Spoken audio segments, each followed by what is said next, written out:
Hello. आज आम नवम श्रेणी जीवविज्ञानर जीवकोश और एहार संगठन ये विषयटी को बुझा। पिलामाने जेपरि घरटीए इटा को जोड़ी जोड़ी तैयारी करा जाय थाए, सेहीपरि आम शरीर मध्य अगणित कोषर समाहार। प्रत्येक कोषर जीवन धारण करने क्षमता सहित समस्त जीवन प्रक्रिया को सुचारू रूपे समापन करिवार क्षमता से अंतर्निहित होई रही अछि। एणु कोष को जीवनर मौलिक एकक कुहाଯାଏ। जीवकोशर आकार, संगठन और कार्यकारिता संबंध में आलोचना कला बेले आम मन में स्वतः प्रश्न उठे, जीवकोश गुड़िक देखा किपरि। एहार रहस्य जानापी प्रथमे 1665 मसीह रॉबर्ट हुक नामक जड़े वैज्ञानिक एक कर्कर पतला खंड को नहीं निज तैयारी एक सरल अणुवीक्षण यंत्र साहाय्य अनुध्यान करथिले। सेथिरे से गोटे मोहु प्राणी थिबा छोट छोट कोठरी सदृश अनेक कोठरी थिबा लक्ष्य करथिले और सही कोठरी गुड़िक से कोष बोली नामित करथिले। पिलामाने आमे मध्य गोटे पियाजर एक पतला आवरण बाहर करी अणुवीक्षण यंत्र साहाय्य अनुध्यान करिले सेथिरे प्राय एक प्रकारर और एक आकृतिर अनेक कोठरी देखिबाकू पाइबा। पियाजर पतला आवरण थिबा सही एक प्रकार और आकृतिर कोठरी गुड़िक कोष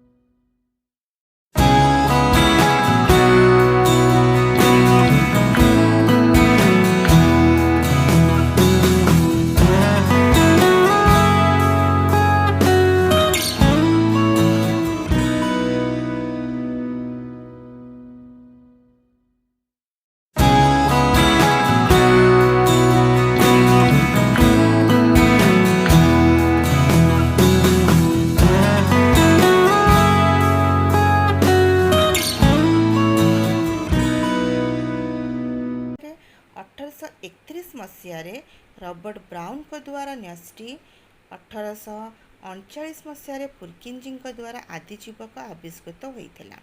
तत्पर 1839 मसीह सेल्डन और स्वान कोष सिद्धांत वर्णना करते। सेल्डन को अनुजाई समस्त उद्भिद कोष को नहीं गठित, सेहीपरि स्वान को अनुजाई समस्त प्राणी कोष को नहीं गठित। भिज्य कही जे कोष विभाजनक्षम और नूतन कोषर सृष्टि सर्वदा एक पूर्व कोषरु संभव होता है। आम जीव जगत में भाइरस, बैक्टेरिया आदि अनेक प्रकार अणुजीव एवं उद्भिद और प्राणी देखा जाती। एमानक मध्यरु बैक्टेरिया, नीलहरित शैवाल आदि अणुजीव मानकर शरीर गोटे कोषरे गठित होइथिला बेले उद्भिद और प्राणी मानक शरीर बहुकोष विशिष्ट होता है। एक कोष विशिष्ट जीव मानक एककोषी जीव और बहुकोष विशिष्ट जीव मानक बहुकोषी जीव कुहाଯାଏ। एमिबा भली एककोषी जीव मानकर समस्त जीवन प्रक्रिया यथा परिपाक, श्वासक्रिया, रेचन, वृद्धि और प्रजोजन आदि केवल गोटे कोष मध्य समाहित होता बेले बहुकोषी मानकर जीवन प्रक्रिया सेमानक शरीर थिबा एकाधिक स्वतंत्र धरणर कोषरे तैयारी भिन्न भिन्न टिश्यू और अंग प्रत्यंग द्वारा समाहित होता है। बहुकोषी शरीर भिन्न भिन्न कोष भिन्न भिन्न कार्य संपादन करिथांती। मनीष परी बहुकोषी ठारे स्वतंत्र अंग संस्थान रही था, अर्थात कोष को नहीं टिश्यू, टिश्यू को नहीं टिश्यू संस्थान, टिश्यू संस्थान को नहीं अंग, अंग को नहीं अंग संस्थान एहीपरि गठित होता है। तेणु परिपाक निमंते मनीष ठारे स्वतंत्र परिपाक तंत्र और श्वासक्रिया निमंते मनीष ठारे स्वतंत्र श्वासतंत्र रही है।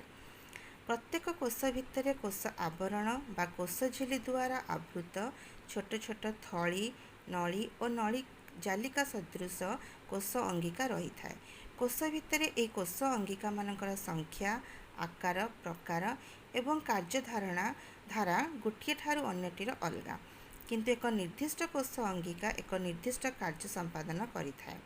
एही समस्त अंगिकार समाहार गठित मौलिक एककटी कोष नाम परिचित।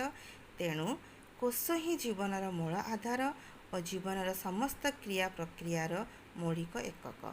ପିଲାମାନେ, ୟା ପର ଭିଡ଼ିଓରେ ଆମେ କୋଷର ଗଠନ ସମ୍ବନ୍ଧରେ ଜାଣିବା। ଧନ୍ୟବାଦ।